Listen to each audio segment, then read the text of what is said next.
श्री जगन्नाथ महाप्रभु हाथ नहीं है, मुख नहीं है, पैर नहीं है, केवल ये इतना हिस्सा है, नीचे चरण नहीं है, केवल उदर है और कटी भाग है, मुखमंडल है पर गाल नहीं है, माथा नहीं है, केवल नेत्र ही नेत्र। ये विचित्र स्वरूप प्रकट हुआ आपके द्वारिका में। जगन्नाथ जी का मूल स्वरूप प्रकट कहां हुआ? द्वारिका में। जब भगवान की असंख्य पत्नियां रोहिणी मैया से कृष्ण लीला सुन रही थी और उसी कृष्ण लीला को सुनते सुनते भाव विभोर हो गई, तभी ठाकुर जी और श्री बलराम जी आकर के सुभद्रा जी के बगल में बैठ गए और व्रज की याद करते करते करते करते प्रेम की ऐसी अवस्था आई कि ठाकुर जी का सर्वांगीण अंग पिघल गया, प्रकट हो गए जगन्नाथ। नारद जी महाराज ने आकर के कहा, नाथ जल्दी से इस रूप को अंतर ध्यान करो, हम देख नहीं पा रहे।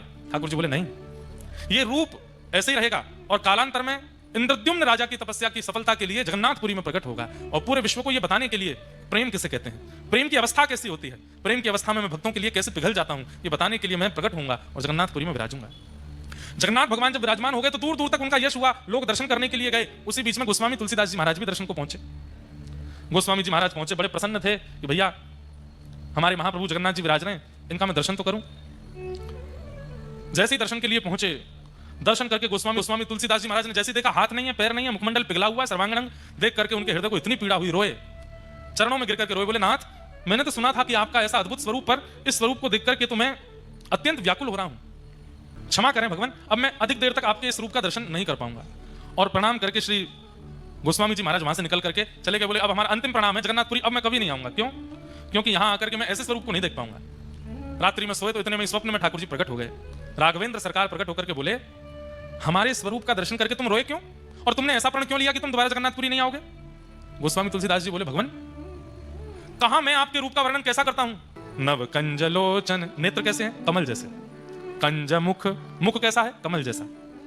कर कंज, हाथ कैसे हैं? कमल जैसे। आप सर्वांगीण कमल की उपमा देने वाले हम आपको, और यहां आप कैसे बैठे हो? आपके हाथ नहीं है, आपके पैर नहीं है, आपका मुखमंडल पिघला हुआ, आपके कानों के दर्शन नहीं होते। ये स्वरूप मैंने तो कभी चिंतन नहीं किया था। भगवान खड़े हो गए, अच्छा तुमने कभी चिंतन नहीं किया ऐसे स्वरूप का? बोले नहीं। अच्छा तो बिनु पद चलहि सुनहि बिनु काना, ये किसने लिखी है बात? हे गोस्वामी जी, कर बिन कर्म करऊं विधि नाना, ये शब्द किसने लिखे हैं? मेरी रचना तो नहीं है। आनन रहित सकल रस भोगी, बिनु बानी बता बड़ जोगी, ये सब किसने लिखा है?